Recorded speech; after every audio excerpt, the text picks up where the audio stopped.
Troisième point de notre programme, c'est la sécurité et la propreté. Alors, tout d'abord sur la sécurité, on l'a dit, on le redit, on veut créer une police municipale. Alors une police municipale, c'est quoi ? Ce sont des policiers diplômés qui sont sous l'autorité du maire et qui sont là pour assurer la sécurité et la tranquillité.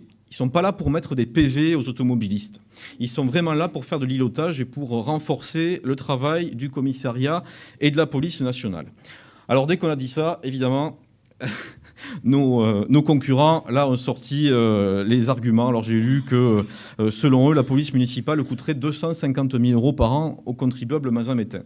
Alors moi je vous le dis ce soir, la police municipale elle coûtera 0 aux contribuables, puisqu'on l'a dit, on fera par réaffectation de moyens. On démarrera avec 6 agents de police municipale, parce qu'on fera 6 non-remplacements de départ en retraite dans d'autres services. Donc le coût pour les mazamétains, c'est 0. Voilà, vous pouvez le dire, et j'espère que ce message, vous l'aurez ce soir entendu, et que vous pourrez le répéter autour de vous pour démentir les accusations qui ne sont pas fondées, qui ne sont pas étayées de nos concurrents.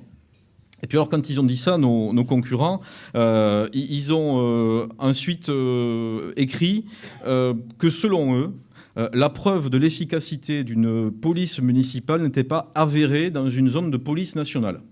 Alors on ne sait pas trop pourquoi ni comment. Peut-être ils veulent dire que s'il y avait une zone de gendarmerie, ça marcherait mieux. Mais ce n'était pas très clair, mais c'était surtout pas très argumenté.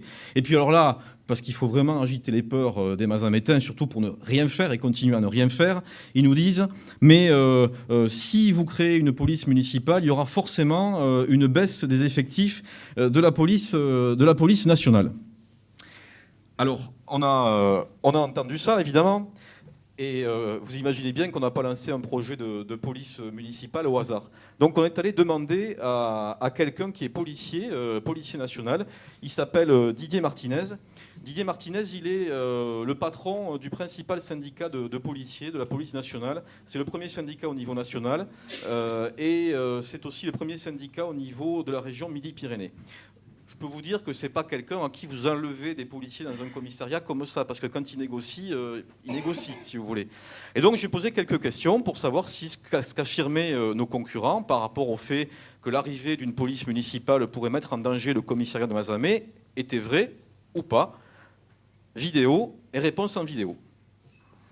Bien, bonjour à tous. Alors aujourd'hui, on va parler sécurité. J'ai avec moi Didier Martinez. Bonjour. Bonjour. Alors Didier, vous êtes le secrétaire général du syndicat SGP Police. En Midi-Pyrénées. C'est le premier syndicat régional en Midi-Pyrénées. Voilà, syndicat de policiers de la police. Et c'est le cas aussi au niveau national. Tout à fait. En gros, c'est pas à vous qu'on supprime des effectifs de police comme ça. Absolument pas. On se bat tout au long de l'année pour préserver nos effectifs et améliorer la qualité du travail des policiers. On sait que vous y veillez. Alors on va parler aujourd'hui de sécurité. Vous savez que sur Mazamet, on a l'intention de créer une police municipale. Et on voudrait aujourd'hui donner quelques informations par rapport à l'efficacité de cette police municipale. Alors la première question que je vous pose, Didier Martinez, est-ce qu'une police municipale dans une zone où il y a déjà la police nationale, comme à Mazamet, a une utilité, a une efficacité ?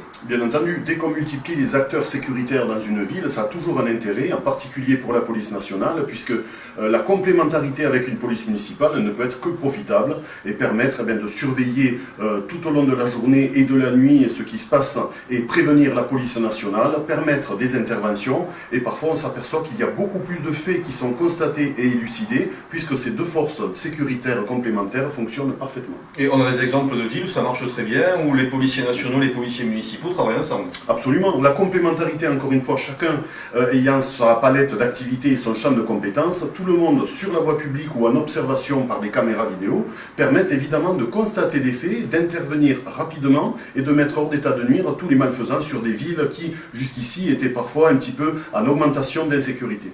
Alors, les gens qui ne veulent pas mettre en place la police municipale sur Mazamet, notamment nos adversaires, nos concurrents, disent « Oui, mais si on met une police municipale sur Mazamet, ça va faire baisser les effectifs de la police nationale. » L'État va dire « Ah mais, puisque vous avez des policiers municipaux, on vous enlève des policiers nationaux. » Non, alors là, c'est une indication qui n'a strictement rien à voir. Le quota de police nationale, il est incompressible, notamment sur la voie publique, avec un fonctionnement de jour, de nuit, 7 jours sur 7. Et la présence d'une police municipale, elle n'a au contraire qu'une option qui permet de renforcer la police nationale si beaucoup de faits sont constatés et si justement sur la voie publique, on interpelle davantage de monde. Donc l'efficacité sera renforcée La présence policière nationale pourra être elle aussi renforcée et en tout état de cause, elle sera bien aidée par cette présence municipale pour justement assurer de la présence sur la journée sur la ville et continuer les interventions et surtout permettre les élucidations de faits, ce qui est très important. Donc grâce à la police municipale, plus de faits constatés, donc besoin de plus de policiers nationaux à terme.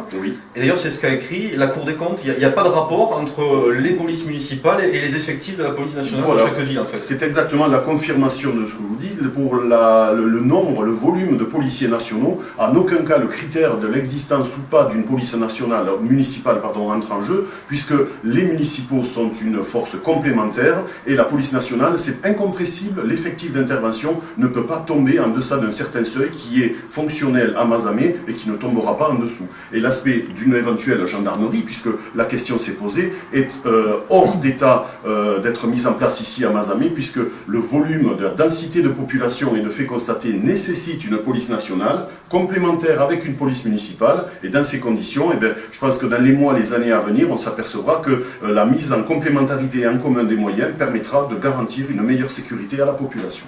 Eh bien, merci beaucoup d'avoir été avec nous, Didier Martinez. Et on rappelle que la police municipale, c'est un des engagements que prend la liste Mazamet Ville Vivante. Et on rappelle que ça ne coûtera rien de plus aux contribuables mazamétains, puisqu'on le fera par réaffectation de moyens. C'est-à-dire que si on crée par exemple 6 postes de policiers municipaux, eh bien on le fera en ne remplaçant pas des départs en retraite dans d'autres services de la ville. Donc coût pour le contribuable, zéro, donc pas d'augmentation d'impôts et plus de sécurité pour Mazamet.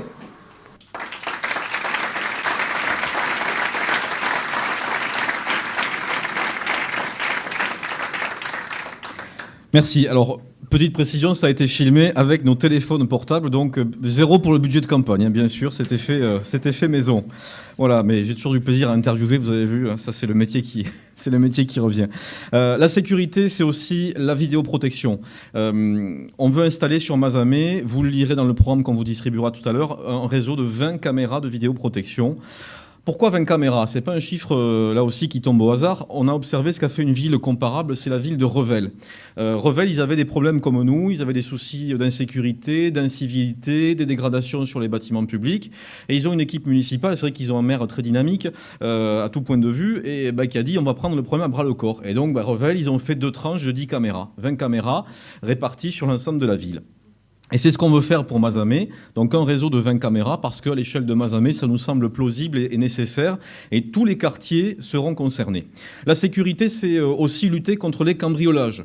Vous avez vu l'Express au mois de novembre qui a tristement classé la circonscription de Mazamet parmi les zones les plus cambriolées en France. Donc un triste record, et c'est vrai que quand on fait du porte-à-porte, il y a des quartiers, je pense au quartier des Bosses, où en gros, dans une maison sur 2, on me dit on a été cambriolé. Bon, on veut créer des réseaux voisins vigilants. Alors ça existe déjà de façon un peu, on va dire, spontanée dans certains quartiers, mais on voudrait le structurer, et on sait qu'avec ce système où ce sont les voisins et les habitants des quartiers qui font de la surveillance, on réduit fortement le taux de cambriolage. Et surtout, on sait que les villes où ça fonctionne, c'est les villes où ce réseau voisin vigilant, il travaille avec la police municipale. On y revient à la fameuse police municipale. Donc tout ça, c'est lié si on veut lutter contre les cambriolages. C'est toujours dramatique un cambriolage, c'est toujours un choc psychologique pour les gens qui sont cambriolés. On ne peut pas continuer comme ça, et donc tout ça, ça s'articule. C'est une logique, c'est une cohérence, et c'est un projet global pour la sécurité. On aura aussi pour la sécurité des aides pour les commerçants, alors plutôt pour qu'ils puissent installer, pour ceux qui n'en auraient pas encore, des alarmes, et puis pour ceux qui le souhaiteront, pour le traçage chimique des cambrioleurs. Alors pour ceux qui ne savent pas ce que c'est le traçage chimique des cambrioleurs, c'est un produit qui est pulvérisé sur le cambrioleur et qui est indélébile, et donc forcément on peut retrouver le cambrioleur longtemps après. Voilà, donc ça, on aidera les commerçants qui voudront s'équiper. Voilà pour la sécurité. Sur la propreté. Alors sur la propreté, je crois qu'il y a vraiment urgence. On va lancer un plan propreté pour Mazamet. C'est vraiment une priorité. On va le faire en coopération, bien sûr, avec les employés municipaux. Et il est vraiment urgent de retrouver une ville propre. Samedi dernier au marché, il y a un habitant qui est venu me voir et qui m'a dit à Mazamet, il ne faut plus parler des trottoirs, il faut parler des crottoirs. Non mais, alors... Enfin, franchement, alors on vous a deux, trois images, malheureusement, qu'on a prises. On va les passer très rapidement parce que franchement, voilà, merci, on peut passer. Non, c'est pas possible. Enfin, c'est pas possible. Moi, je me rappelle. Mazamet avait quand même une solide réputation. Je me rappelle encore une fois de Michel Bourguignon qui disait toujours que Mazamet ressemblait à une ville d'eau. Vous l'avez sûrement entendu le dire à l'époque, Michel Bourguignon. Une ville d'eau, par sa qualité de paysage, par sa qualité de fleurissement, par sa qualité d'espace vert et de propreté. C'est ça qu'il faut retrouver. Et c'est pour ça qu'on va lancer un plan propreté avec les employés municipaux. Et puis, on va le dire aussi, on va sévir. Je vais sévir. Parce qu'il y en a assez, des gens qui ne respectent pas la propreté. Donc on va prendre des arrêtés municipaux pour interdire d'uriner dans la rue ou sur les portes des habitations, parce que malheureusement on en est là aujourd'hui. Même chose pour interdire de cracher par terre, pour lutter contre les déjections canines qui ne sont pas ramassées, et puis contre les papiers aussi qui ne sont pas ramassés. Donc on va sévir, il y aura des arrêtés. Et là, les policiers municipaux, ils seront aussi là pour sévir dans ce domaine-là et pour faire respecter la propreté. Il faut absolument qu'on fasse quelque chose et compter sur nous pour prendre ce problème de propreté à bras-le-corps. Il y a des quartiers, je sais, avec Françoise, il y a quelques jours, on faisait du porte-à-porte, on ne pouvait même plus marcher sur les trottoirs, on a marché sur la route. Voilà. Donc c'est pas normal. Enfin, c'est pas normal. Mazamet avait une réputation, il faut qu'on retrouve notre réputation de ville propre. Et puis, on va aussi relancer les discussions avec l'agglomération en ce qui concerne le ramassage des déchets ménagers, des ordures ménagères. Il y a eu pas mal de réflexions qui nous sont remontées durant le porte-à-porte sur un service qui n'est pas forcément assez fréquent, et puis sur les jours de ramassage et aussi sur l'implantation des containers. Donc là aussi, on va essayer de revoir tout ça, des containers plus proches, peut-être une fréquence de ramassage plus importante et peut-être un jour de ramassage plus adapté, en particulier pour les commerces.